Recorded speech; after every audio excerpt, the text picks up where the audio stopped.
Olá! Em nosso encontro, nós iremos abordar um dos temas de maior relevância na preparação para os concursos públicos, porque é o tema número 1 das abordagens, que é examinar conceitos da Constituição.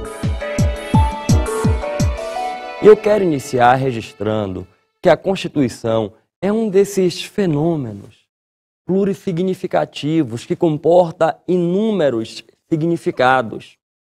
E todos eles terão, ao seu modo de enxergar a Constituição, a sua valoração. Eu costumo trazer um exemplo muito interessante, que é o seguinte. Imagine que você está caminhando por um shopping, passa ao lado de uma joalheria e percebe que tem uma pessoa tentando sair da joalheria com a joia dentro do bolso sem pagar. O que é que você vai imaginar que é aquilo ali? Provavelmente você, como estudioso do direito, vai dizer: aquilo é uma tentativa de furto. Mas se estiver passando por ali um psiquiatra, pode dizer: aquilo é um cleptomaníaco. Se estiver passando um advogado militante, pode dizer: aquilo é um cliente em potencial. Vai precisar dos meus serviços para se defender no eventual processo criminal, vou lá deixar o meu cartão. Agora perceba que o fato é um só.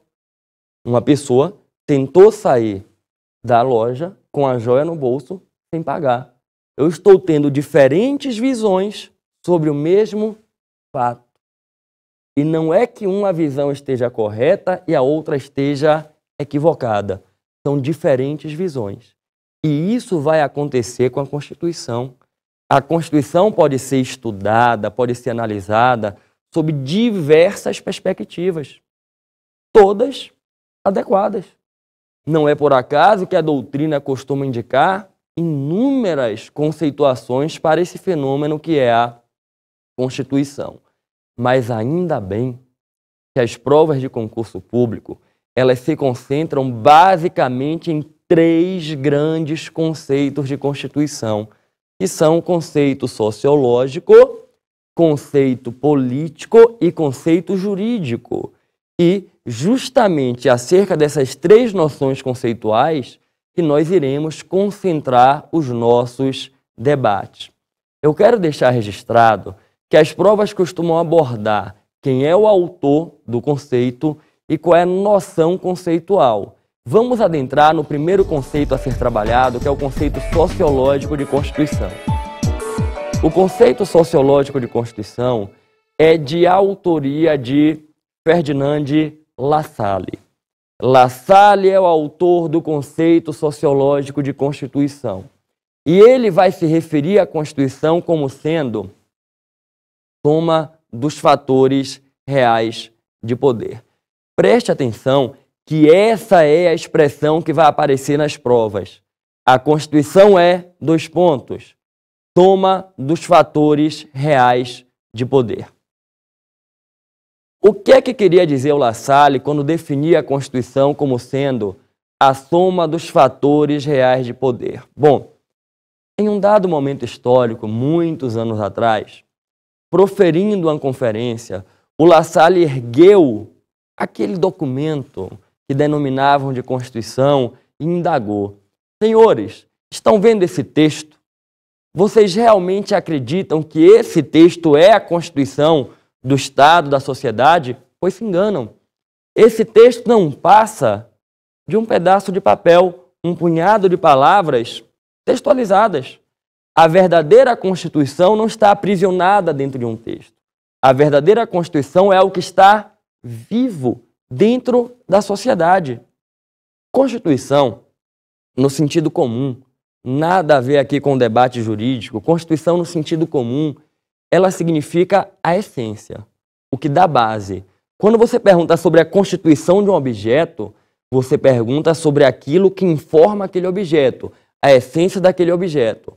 Voltando agora para a questão jurídica e para o debate do conceito sociológico, dizia o Lassalle: o que é que realmente dá base a uma sociedade, a um Estado?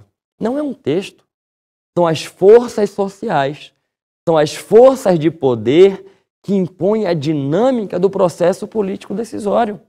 E aí dizia o Lassalle: se esse texto não reproduzir aquilo que as forças de poder sociais estão verdadeiramente impondo, esse texto vai ser ignorado, não vai passar de um mero pedaço de papel no vácuo, porque a verdadeira Constituição está nas forças sociais. É preciso destacar que aquilo que o La Salle se referia como fatores reais de poder naquele momento histórico representava algumas segmentações. Em tempos atuais, os sujeitos desse processo de poder são outros, mas a noção conceitual que ele traz é extremamente adequada.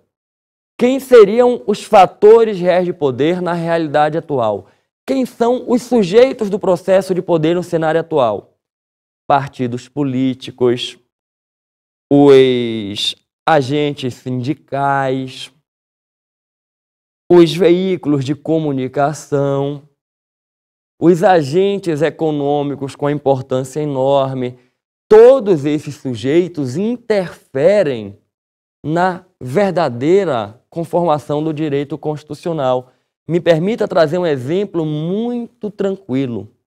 A Constituição brasileira, no seu texto originário, em 5 de outubro de 88, ela trazia uma previsão no sentido de que a taxa de juros reais não iria ultrapassar 12% ao ano. Estava lá no artigo 192 da Constituição. Esse dispositivo nunca chegou a ser realmente efetivado, porque houve um entendimento do Supremo Tribunal Federal que era preciso uma lei disciplinando o que se entendiam por juros reais. Apesar do entendimento do Supremo Tribunal Federal, havia no Poder Judiciário, pelas instâncias inferiores, uma certa tendência de dar aplicação à taxa de juros reais de 12% ao ano. Eis então que os fatores de poder entraram em cena e promoveram uma alteração no texto constitucional. Uma emenda constitucional suprimiu do texto a previsão de que a taxa de juros reais não ultrapassa 12% ao ano. Não existe mais essa previsão. É evidente que se dependesse da vontade do povo brasileiro, da minha vontade, da sua vontade e da grande maioria das pessoas que nós conhecemos, nós teríamos uma taxa de juros reais de 6% ao ano, como acontece em alguns países, e não de 12% ao mês, como acontece na prática, né, no processo econômico brasileiro. Mas por que então tiraram da Constituição esse dispositivo? Porque os fatores reais de poder interferem dentro da realidade constitucional. Então é preciso estar atento a isso. Não há como compreender verdadeiramente direito constitucional sem perceber que os fatores reais de poder interferem na dinâmica do direito constitucional.